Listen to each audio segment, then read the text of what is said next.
Hey, Carla, are you there? I just wanted to let you know that I have some plans to go out and eat with some friends tomorrow. So if you could come and pick me up around 11 to take me there, that would be lovely. Hello, Rhonda. Thank you for reaching out. I'm really sorry, but I'm going to be at work tomorrow. I don't think that I'll be able to make it over to your house by 11. Work? What do you mean, work? I thought that you worked from home. I don't see how needing to work tomorrow would keep you from coming to get me when you'll be at home all day anyway. I know, and I really am sorry, but something's come up and I'm just not going to be able to leave. Oh, come on. This will be really, really quick, I swear.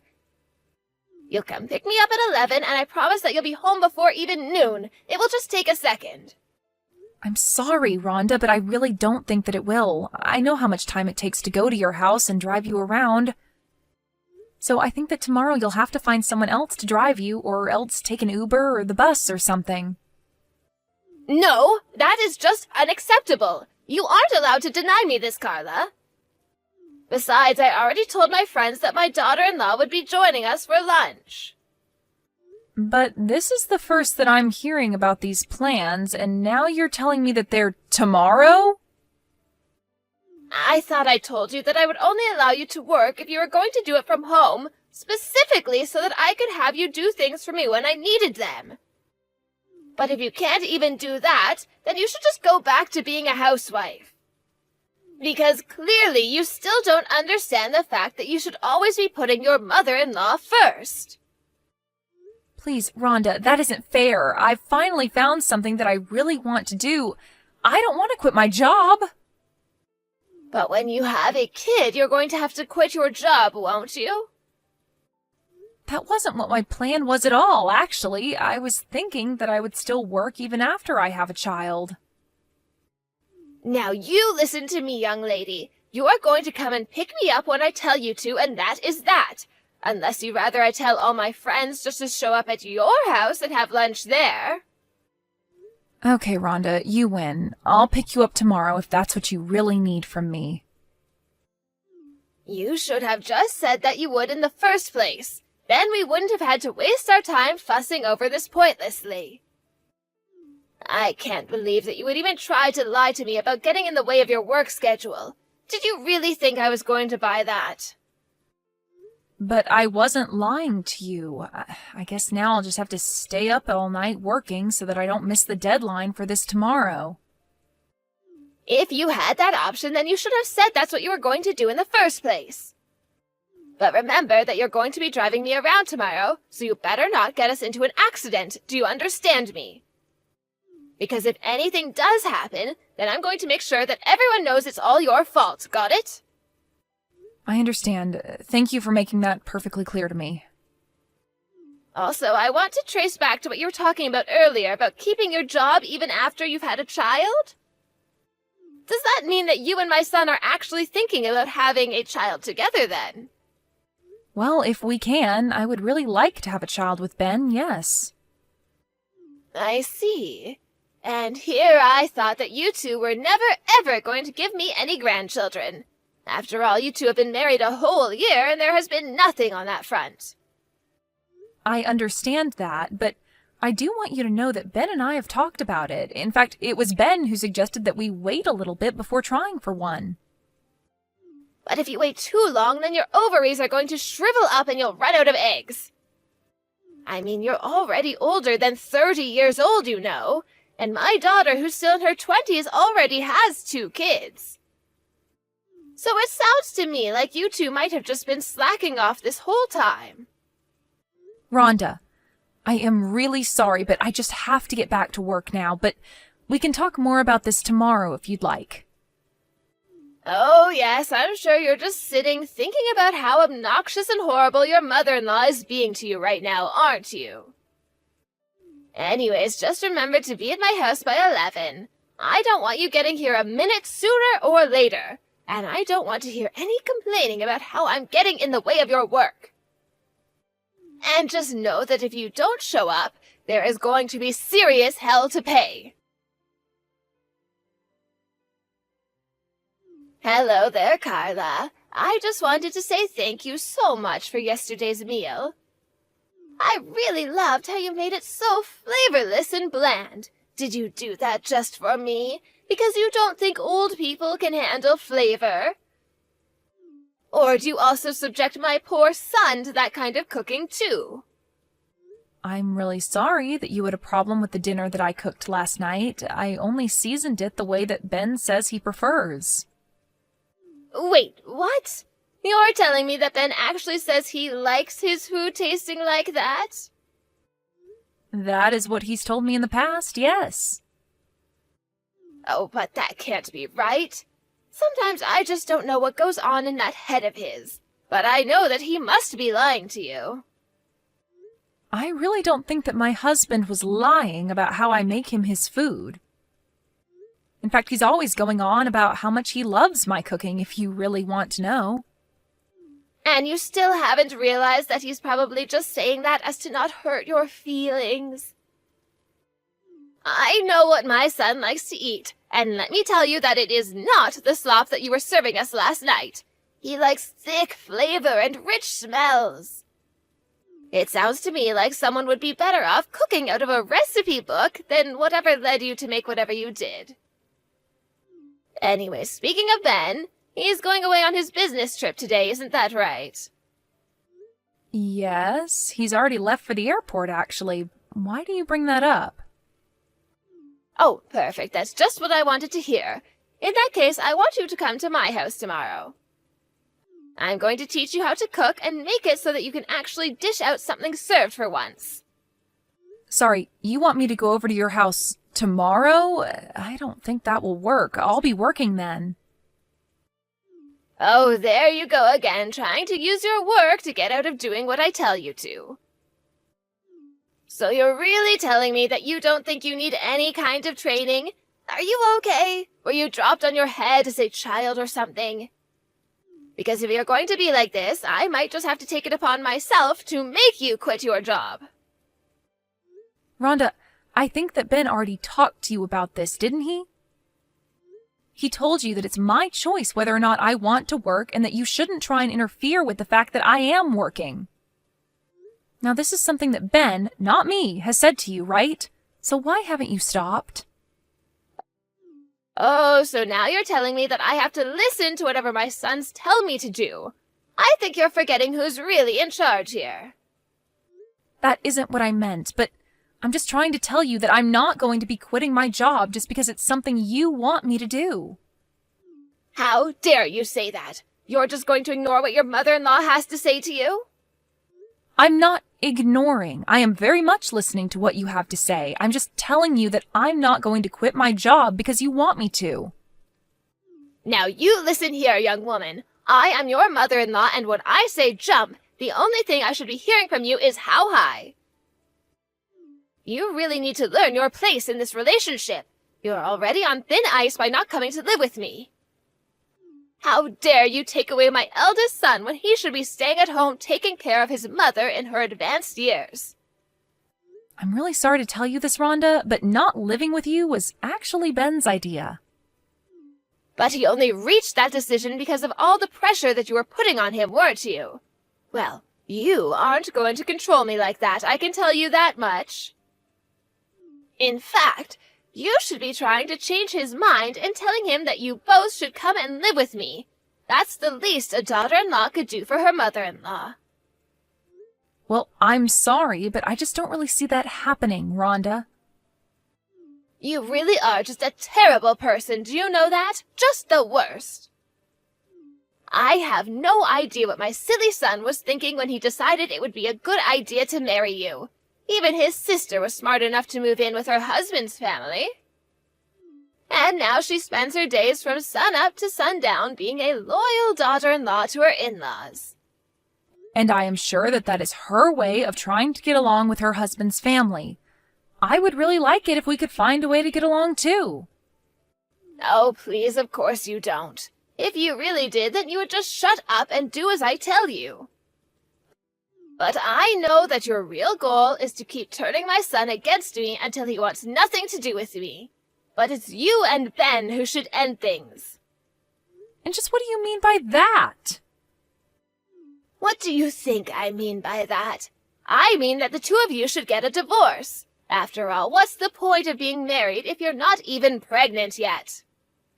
As far as I'm concerned, that just makes you useless.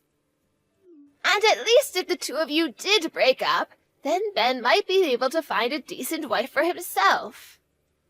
Rhonda, I think that you're being unreasonable right now, and I really don't like you suggesting that Ben and I should get a divorce. In fact, that thought has never ever crossed either of our minds. Well, if you don't want my son to leave you, you better start pulling your weight around here. And you can start doing that by showing up to my house tomorrow. It's high time you learn what it means to be a good wife and daughter-in-law. And I don't want to hear any excuses about how you can't come because of your job. Okay then, I'll go to your house tomorrow, but let's please just try to get along. Oh, hey there, Kate. Sorry I wasn't able to take your calls. There was actually something that I was wanting to talk to you about as well, so maybe we should arrange a time we can both talk. Carla, I want to know what your deal is. How can you hurt my mom like that? My mom called me out to go and visit her at home, and she was bleeding from her head. She told me that you did that to her. What's the matter with you? I'm going to call the cops on you. I don't think that there's any need for you to go and do that. What are you talking about? You think I'm just going to let you get away with this? No, I'm not trying to get away with anything, and I'm not trying to run away. It's just that the police are already on their way over there, so tell your mom to get ready for that. And just what is that supposed to mean? Did you go to the cops or something? I did, actually. I filed a report against your mom, if you must know. Hold on a second. What are you even talking about right now, Carla? You hurt my mom and made her bleed, and yet you're the one trying to file a report against her? Or did you just turn yourself in? I don't get what's going on here.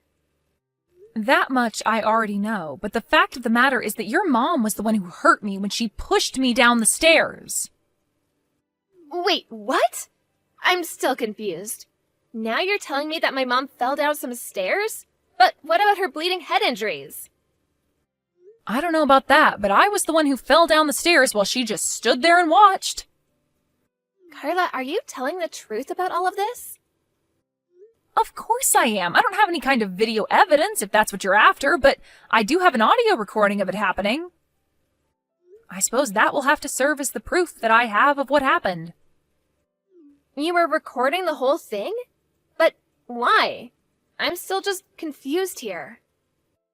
I made a recording so that I would have proof of all the horrible things that your mom was saying to me.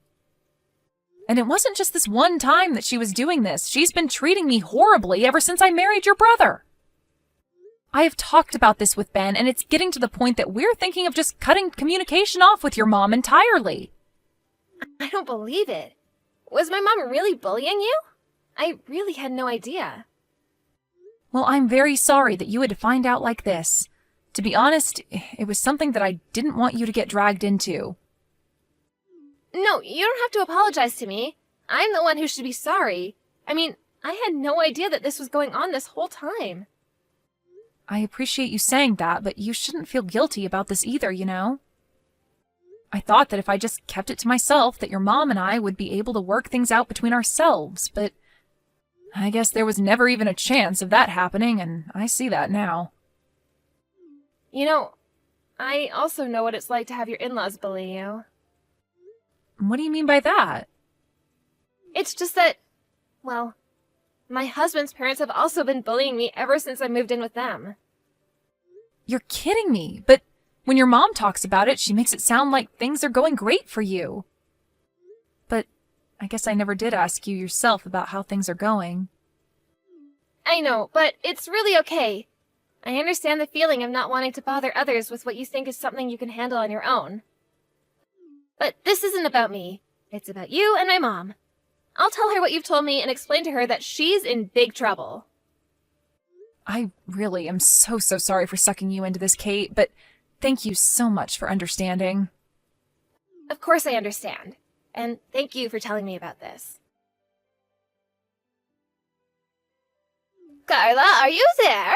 I was wondering if you and I could have a little chat. Maybe I could go over to your house and we could discuss things just the two of us. I thought that both of your children made it very clear to you that you are not to get near me, no?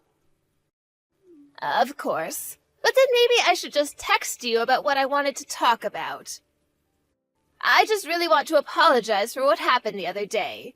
I really didn't mean to do it on purpose, and I want you to know that. Really? Because I've replayed it in my head over and over again, and I don't see how it could have been anything but intentional. I even recorded the things you were saying to me right before it happened, right before you shoved me down those stairs. So I really don't think that anyone is buying that what you did was accidental. Well, okay, so I gave you a small little push, but it was just a little joke. I don't care if you thought it was a joke. It resulted in me breaking some bones. Not only that, but then you tried to tell people that I was the one who shoved you down the stairs. You're right, but it was just because I was so worried that people might blame me. Well, they should. It was all your fault that I fell in the first place. What is even the point of this conversation? I'm leaving. Wait, no, Carla, don't. Because I really am so sorry about this. Can't you go to the police and explain to them that this was all a big mistake? But it isn't a mistake. We know exactly what happened, and you did what you did on purpose. Please, I really didn't mean to. I swear to never do anything like that to you ever again. Besides, it's not like you didn't do anything to me. Right as you were falling, you took a swipe at me.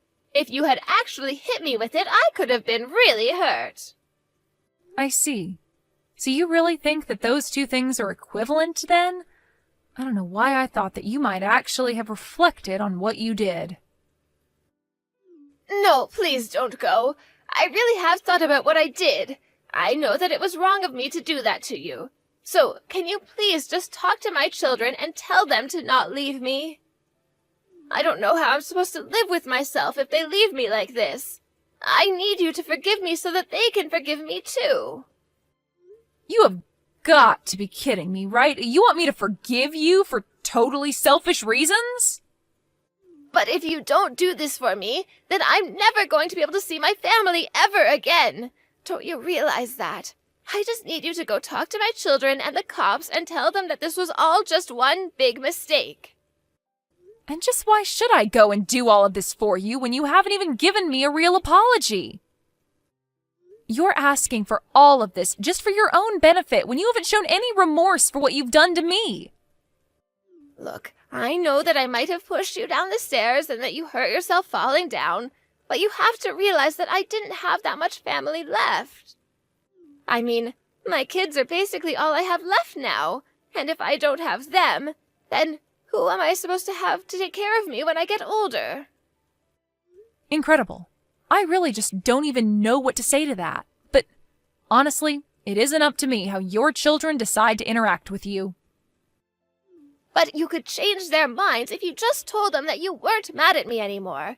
Please, I need them to forgive me for this.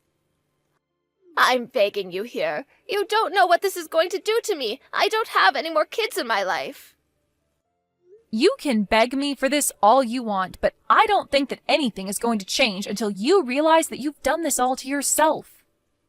I've tried explaining to you over and over again that I had my own life and career to worry about, and yet you constantly kept trying to control me. Then Ben went away for his business trip, and you tried to wedge yourself into my life even more than before. And all the while you were saying all kinds of terrible things to me. Did you think that I wasn't being patient with you? That I didn't have my own limits of what I would take from you? That you could just treat people like that without any consequences?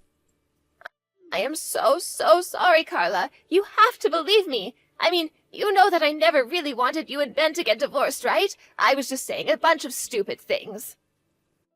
I just hope that if I talked to you like that it might have pushed you to be a better wife.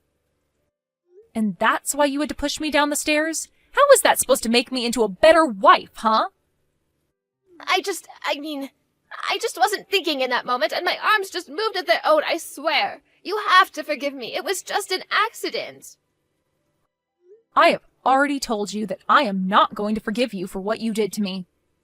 But I'm your mother-in-law, your husband's mother. You can't just cut me out of your lives like that. For the last time, I am not the one making that decision. If you don't want your children to stop talking to you, then you need to go and talk to them. But as far as I'm concerned, you and I are not family. Please, don't say anything. I am so sorry for everything. I promise to never ever try to interfere in your life ever again. I won't even be mean to you, and I won't order you around like I did before. I'll do all of that if you just say that you'll forgive me. I really can't believe that you think that's what's going to solve all of this. An apology has no meaning if there's no intent behind it. I have to say that you are just not the person that I thought you were when we first met. I am nothing but disappointed in you. Carla, I'm so sorry. For everything. No, you're not. And that's the problem. But hopefully you've learned your lesson from this and can be a better mother-in-law in the future.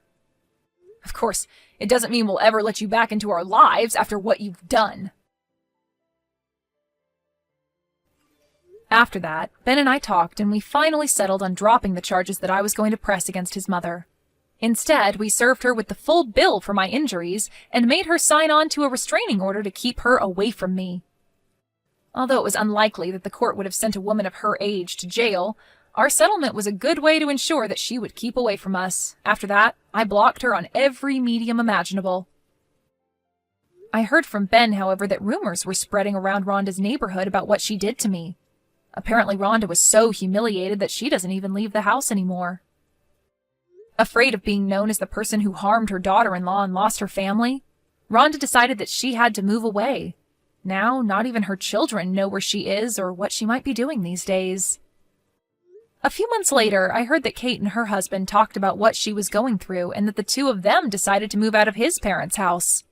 Ever since then, Kate has seemed much less stressed than before.